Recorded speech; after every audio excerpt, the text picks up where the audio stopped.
Welcome to Cities Connect, where we discuss issues that matter. In this episode, we're discussing a practice every government employee needs to be aware of: First Amendment audits. We're joined by three First Amendment experts who will explain what these audits are and what city officials need to know to ensure they remain on the right side of the law. Claire Norins is an assistant clinical professor and director of the University of Georgia School of Law's First Amendment Clinic, where she represents clients in federal court on a range of First Amendment and media law issues. In private practice, she specialized in issues of First Amendment, policing, and employment discrimination. Claire previously served as an assistant attorney general for the state of New York and as assistant director of UGA's Equal Opportunity Office. She's also a board member of the Georgia First Amendment Foundation. Colton Carpenter is a student attorney with the University of Georgia School of Law's First Amendment Clinic and serves as a distinguished law fellow at the University of Georgia School of Law. Mackenzie Ferguson also is a student attorney with the University of Georgia School of Law's First Amendment Clinic and a member of UGA's Journal of Intellectual Property Law. We appreciate Ms. Norins, Mr. Carpenter, and Ms. Ferguson for sharing this important information with us, and we hope you enjoy their presentation. My name is Mackenzie Ferguson, and we are really excited to be able to share this presentation with you today. So we're going to start off talking about what these audits actually are, and then their application and how best to prepare and deal with them. So starting off with what exactly First Amendment audits are. The definition that you see at the screen is from the official First Amendment auditing website. So audits are the practice of exercising one's constitutional right to record video for the purpose of educating anyone who attempts to infringe that right and commending those who respect it. So these auditors record interactions with the public officials and post the videos to the internet as a form of activism. The main purpose of the audit is to make sure that the public employee knows the First Amendment rights and that they are also respecting the rights of the auditor. And most of these auditors post their videos to YouTube. So one of their main purposes is to generate content and more subscribers. So the more controversial, the better for the auditors. However, the main successful audit is one in which the auditor is treated the same as they are without a camera.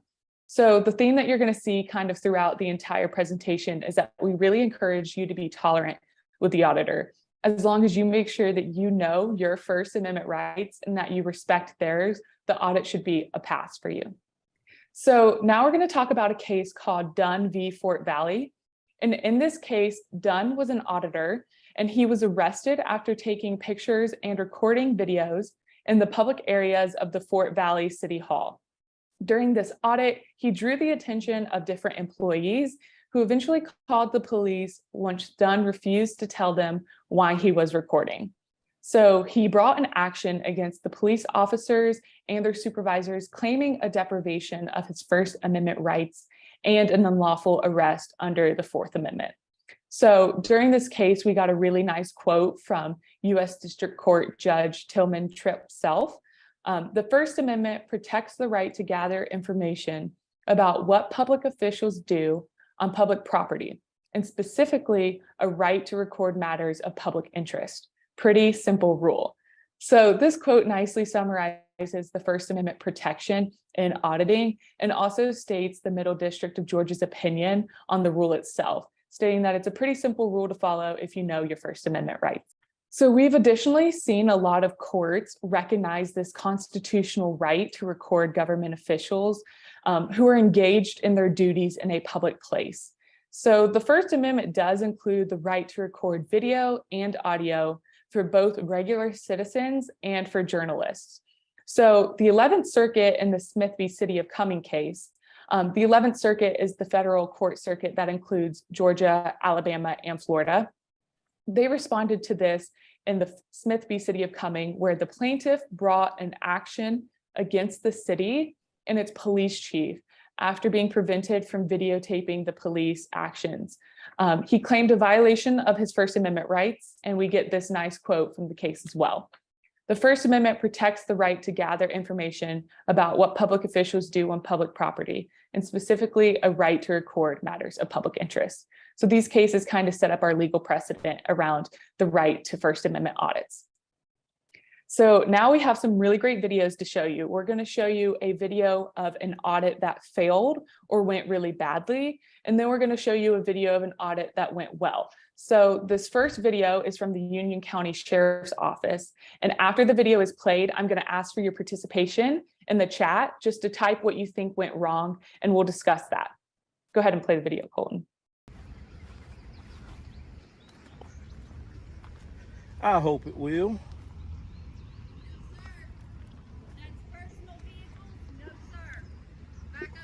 What do you mean?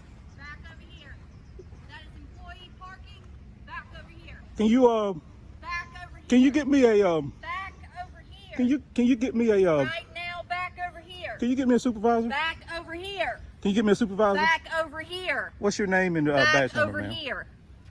Please Please go, don't touch or me, you're ma'am. fixing to be arrested. Okay, well, Back let me over here. call my attorney. Go ahead. Let me call my attorney. I'm Go just ahead. getting my Those are hands out of. personal vehicles. Don't go over there. Let me call my attorney. Go back over here. What's your name and badge number? Or a supervisor, please. This is public property. This is public property, and now you have made a mistake. Can I get a supervisor out here, please, sir? I want a supervisor. Ma'am, that is not a restricted area. That is public property. Please, can I get a supervisor out here, please? So, I thought everything was good, and then we had a tyrant come out and started barking orders and yelling orders. So now we're going to have a problem, seems like.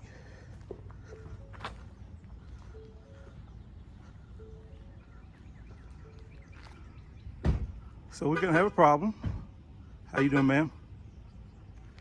Get a supervisor, please. All right, so that parking lot right there, where those public cars are, that's public property. There's no restricted areas or anything out there. That lady came out barking orders at me, yelling and screaming, telling me to get back over here. So I want her name and badge number to file a formal complaint. You ain't even got a badge number. Well, I like her name to file a complaint. Okay. You'll have to talk to the chief when he gets back Monday.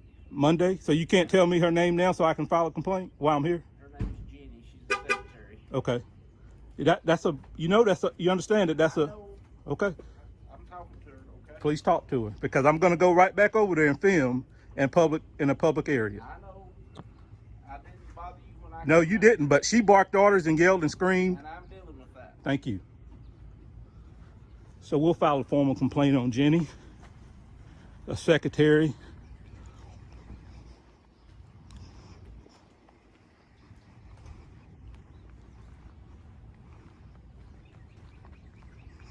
And we're gonna go right back over here in this public accessible parking lot. That was the lady that's been peeping out the door and out the window. And then I came over here to this lot where I hadn't even thought about getting anybody's personal vehicles on the video.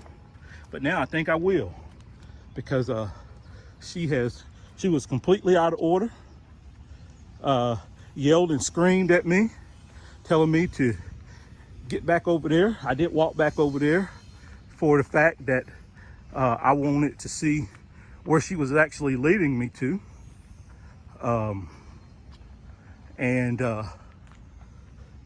She led me back over there to the guys that did not originally say anything to me when I walked over there. And come to find out, she doesn't even have a badge number or anything like that, but her name is Jenny. She's a secretary, supposedly. And now we are going to stay here until I get dang on ready to leave, because I was actually gonna head out until she came out barking orders and screaming at someone. Okay, thank you, Colton. So now I'm going to give you a couple minutes if you want to click the chat button at the bottom and just type in anything that you recognize that did not go well during this audit. And as they come in, I'll kind of respond and we can talk about the things that went poorly in this First Amendment audit. So I'll give you a couple seconds to do that, please. Okay, we got one that says, I think she escalated the issue by yelling. You're completely right. She automatically came in controversial. Confrontational response, that's another one, great. When she approached the auditor, she was very aggressive, didn't listen to what he was doing. She should have politely asked him a question and realized what his rights were. Absolutely. She didn't identify herself. One of the things you will see during this presentation is that you do not have to answer their questions, but if you do, it leads to an easier response between you and the auditor. And a very aggressive, didn't speak or interfere, didn't ask him a question. Yeah, so you all did really well. Thanks for participating today. So this overall, this audit was just extremely controversial. They showed up very aggressive. She didn't help him out at all, didn't understand the First Amendment rights, refused to give her name. And then there was also a confrontational with the supervisor. And we see here that since this was such a confrontational, aggressive interaction, he decided to go back and do something that he wasn't going to do, which is film some of the private plates. So, which is also in his First Amendment right. So we can see how this one escalated very quick. So now I'm going to show you an example of a good audit. This one is really nice. And we're going to go ahead towards the spot in the video where they directly interact with the police officers. And then once again, after this, we can type in the chat and kind of talk about what went really well in this audit. Oh, that's pretty. That's kind of cool.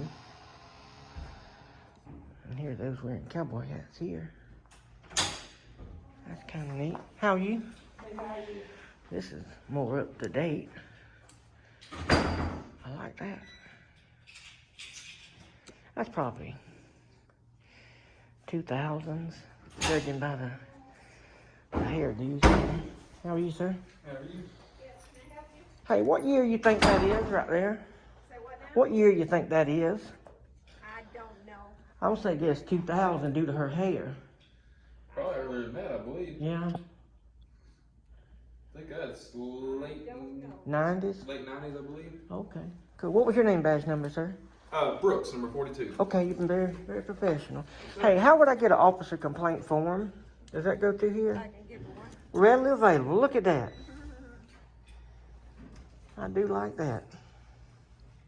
You doing all right today? Yes, ma'am. Just wandering around, looking around. Yes, sir. They said there was another complex on 441, like an annex building for the courthouse. Hold on just a second. Oh, no problem. I got your scribe up there.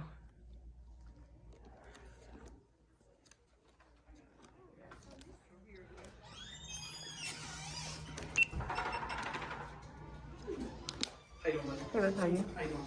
They got you covered. Yes, sir. Yeah, man. Appreciate it. Hey, you work here too? Yes, sir. Major Warrior over patrol. Oh, cool, man. Appreciate it. Y'all be. What he was inquiring about, he was just asking what year was that picture, and I told him I didn't know. I was going by her hair, and I said 2000. And he said maybe a little bit older. This one is probably, oh hell, probably 90s. Okay. You in there? Oh no, that was way before Wait for my your time. time. She's still here. There's a few of them that are still here. Oh, wow. And that's our current chief that's up there now. Oh, is that right? Okay. Yeah, that's probably 90s, early 90s. How about that? So, And this is older. I imagine this is 50s and yeah, 60s. these are way older. These are way older. That is really cool. So, Well, cool, man. Made you see you look good. I appreciate you yeah, so much. They got you taken care of though? Yes, sir. That's all I needed, man. All right, Thank you so have a much. good day. You too, If man. you need something from All me. right. And that's the Milledgeville, Georgia police station. Sorry for the shorty, but I'm gonna tell you, that's what you want. Less than a minute. Milledgeville Police Department Citizen Complaint Form. Bam. And there ain't no statute, ain't no something to scare you away and say if if it ain't right, you go into jail. I've seen a lot of that on there. But we're gonna go check out a couple more places in here, and I just want to kind of show you around, see what we can find, and I appreciate you watching. And from Milledgeville, Georgia, that's gonna be your Public Safety Annex building. Good job, guys. Thank y'all.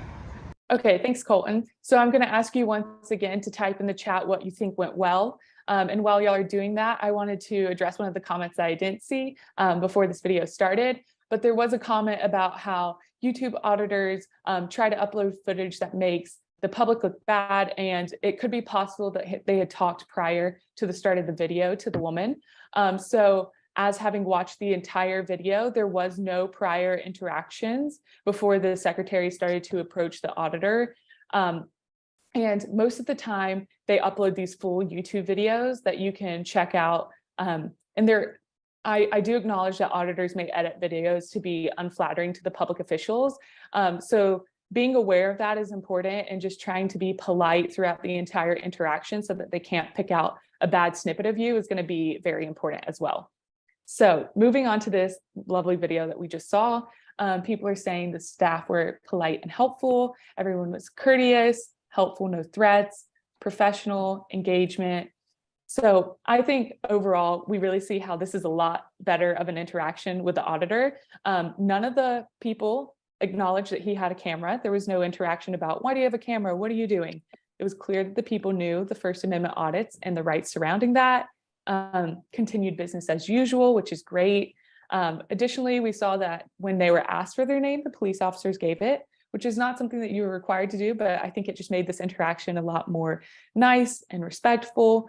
And then even when he asked for a complaint form, he was handed it with no questions or interactions between them.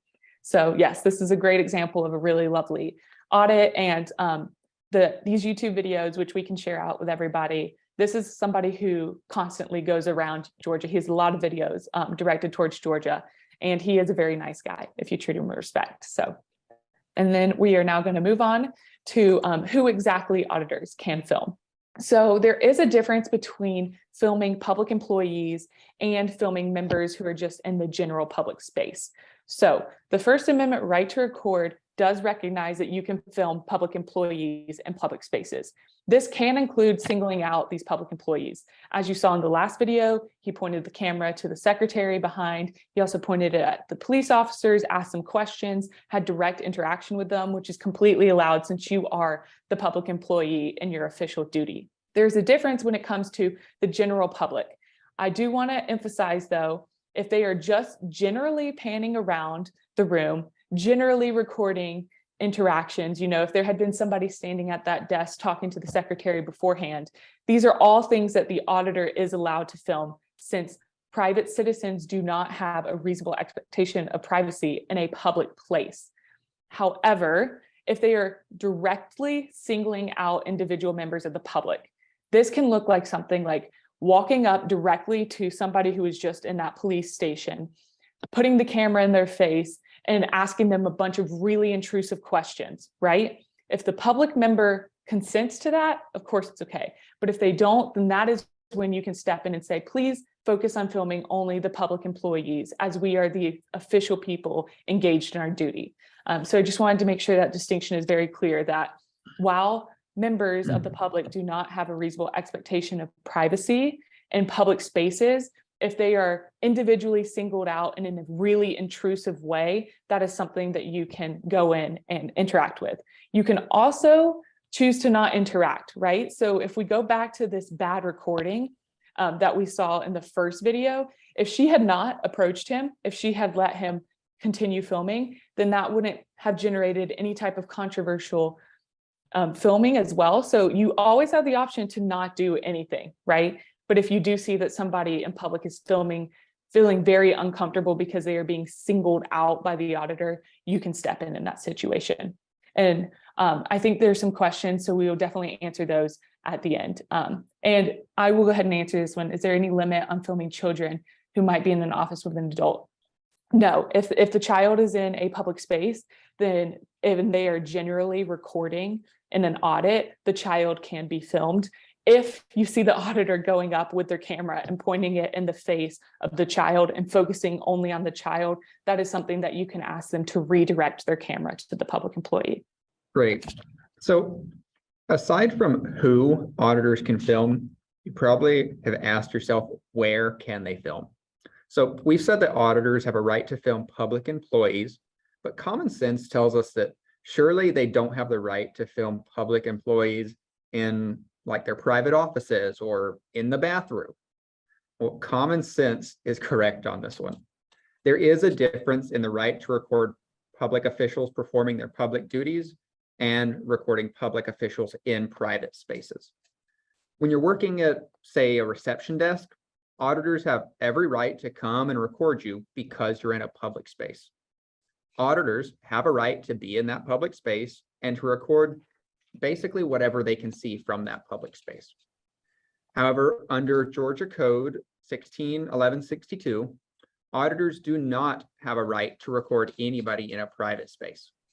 So private spaces may include, say, employee break rooms, personal offices, or restrooms.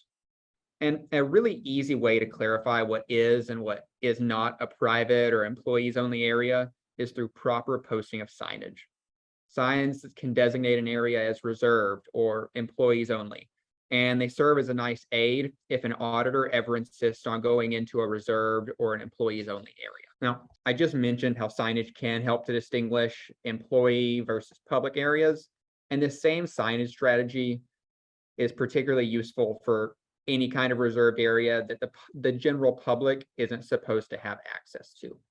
Another sign that you may post in preparation for this that could be useful is guidelines for filming in public spaces. Posting this affirms that you understand that there's a First Amendment right to record, but you also understand that there are limits to recording in public spaces only. Now, along with proper signage, designating who may talk to an auditor if needed can also help make the process go smoother. You should, of course, talk to the auditor in your normal course of duties if they're just asking general questions that you would answer if any other patron came up and asked them.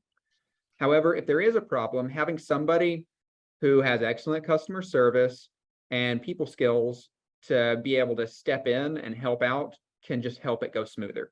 If you noticed in the second video we showed, there was that gentleman in the light blue shirt that stepped out and talked to the auditor. He was extremely friendly, very helpful, and there's a good possibility that he was the person they had designated to come and talk to the auditor. Also, make sure you know the open records laws. Auditors often ask for public records, therefore it's really important to know these laws. If you're not familiar with open records, you can always reference the red or the blue books that you can see down here at the corner of the slide. The blue book, it's a reference for open records for law enforcement officers, and the red book is open records for government meetings. Both of these are published by the Georgia First Amendment Foundation, and they're both online and they're completely free. And it's fairly common for First Amendment auditors to make open records requests as a sort of test to see if the public officials really know their stuff.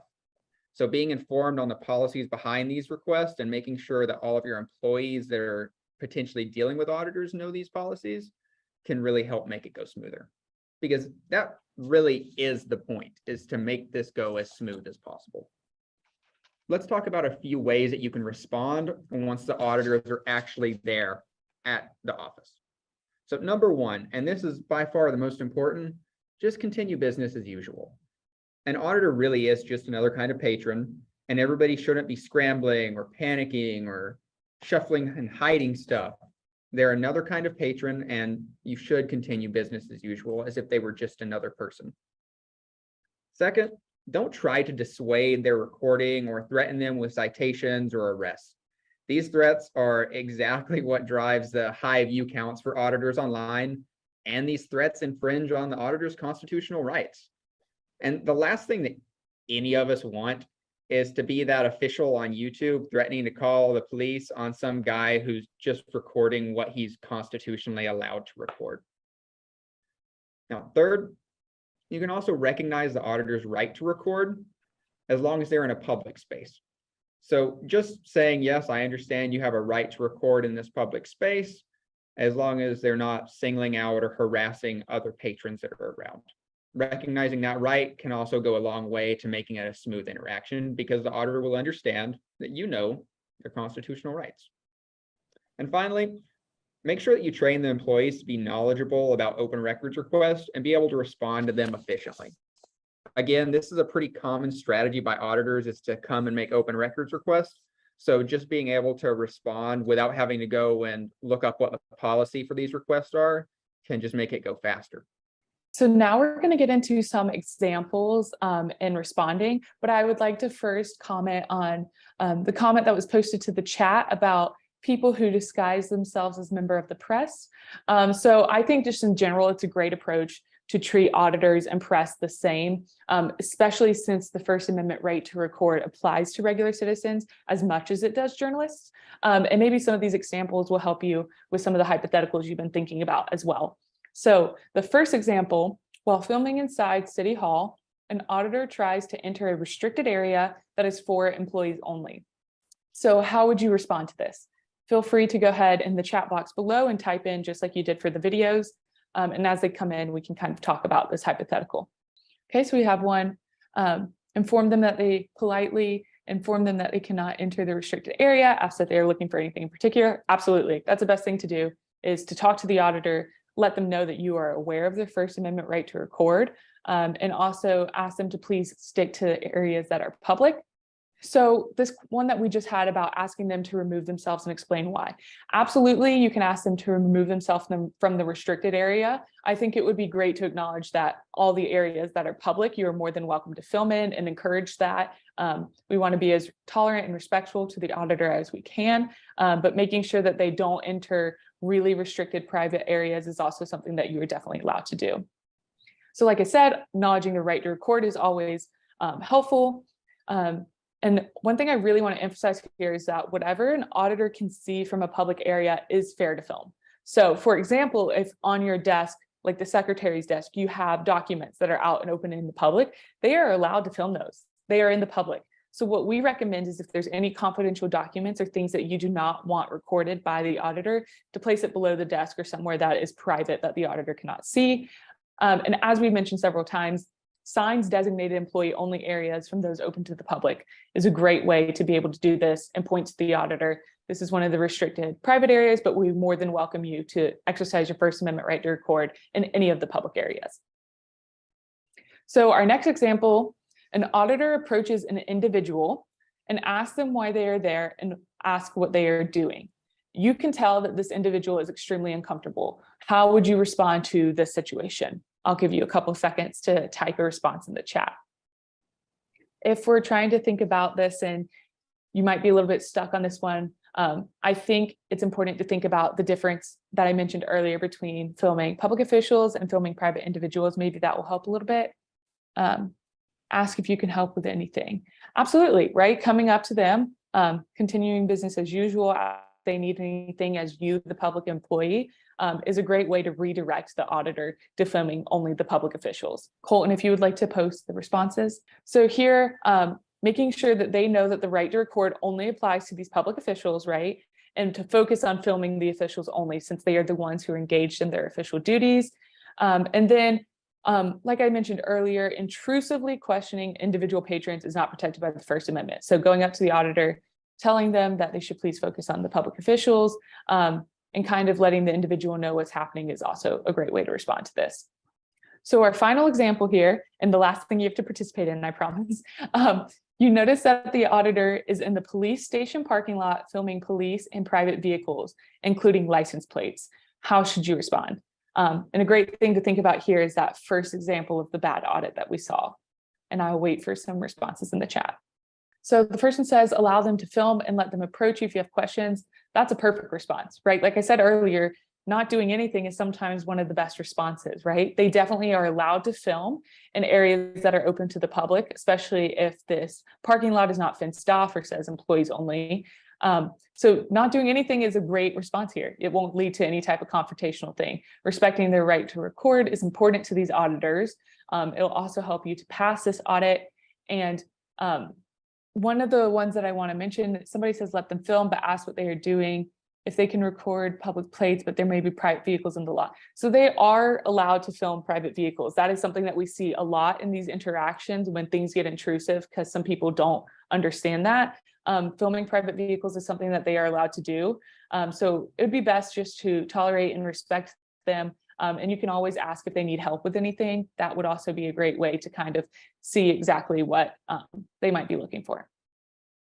Okay, so after looking at all those examples, you're ready for the First Amendment auditor. But what do you do after you've successfully implemented all this advice today? So after a First Amendment auditor comes through, we recommend that you debrief it with everybody who is involved.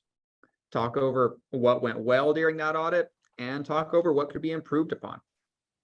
Afterwards, it's also important to not make a report if the auditor was acting within their legal rights. Now, if there was a real issue, such as, say, the auditor coming into a private space after being told to stop, then you may want to make a report, but you should always be cautious making these reports.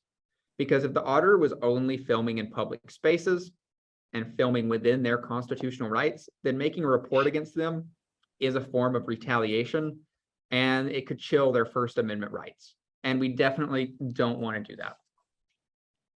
So to emphasize this, I want to talk about a couple examples of when First Amendment audits have gone wrong and exactly what the stakes are that we're looking at here.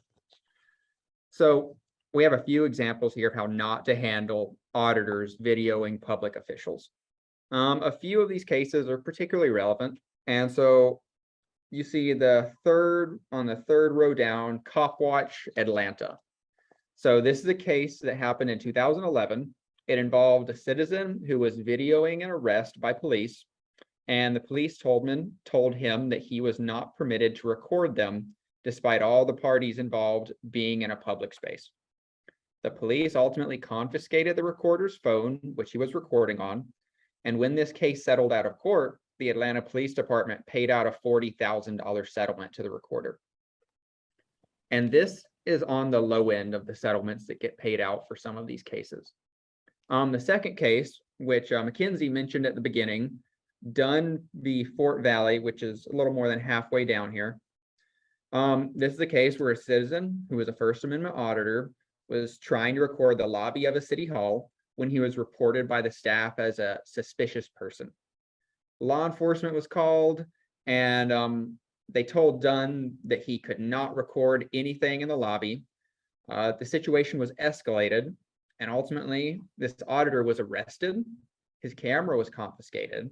He was cited twice for criminal trespass, and he was barred from entering the city hall further.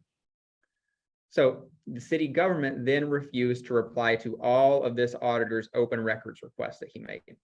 Essentially, everything we've been talking about today about what to do, the opposite happened in this case. The law enforcement was the main point of contact. An arrest was made. Retaliatory charges were brought. Open records requests were ignored. And this settled strongly in favor of the auditor. And that was a $100,000 settlement in favor of the auditor.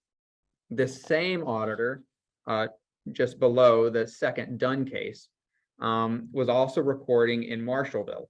He was recording in a public space, and similarly, this reached another settlement with the city, and this settlement was for $95,000. So just from these two instances of public officials mishandling auditors in some way, they paid out almost $200,000 in settlements. So improper handling of these audits can lead to really substantial payouts. So it's critical to implement the steps and strategies that we've discussed today to try to minimize that liability. Thank you. All right, does anybody have any questions for me or Mackenzie?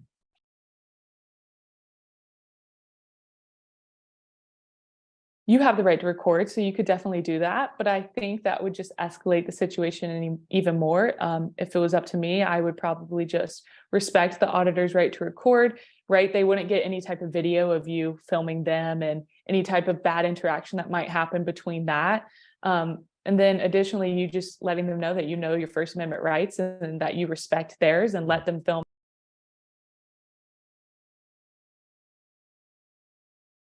So anyone can be an auditor. Anybody who exercises their right to record in a public place and record public officials could be deemed an auditor, whether they assign that title to themselves or not. And I think the point about, aren't they trying to set you up?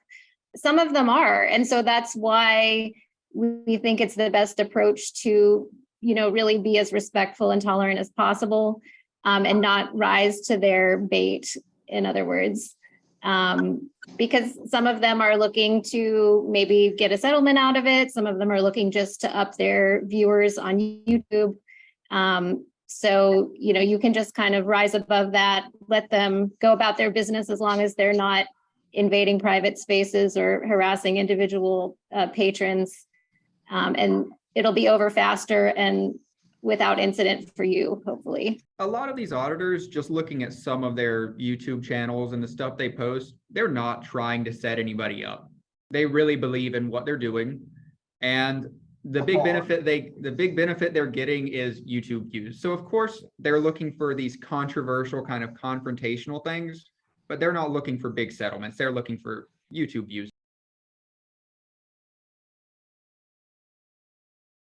I would say if the meeting is open to the public, if it's not a closed door meeting, then absolutely they are allowed to film in there. But if this is a private meeting and there are no public officials doing their official duties, then that would not be something that they'd be allowed to film.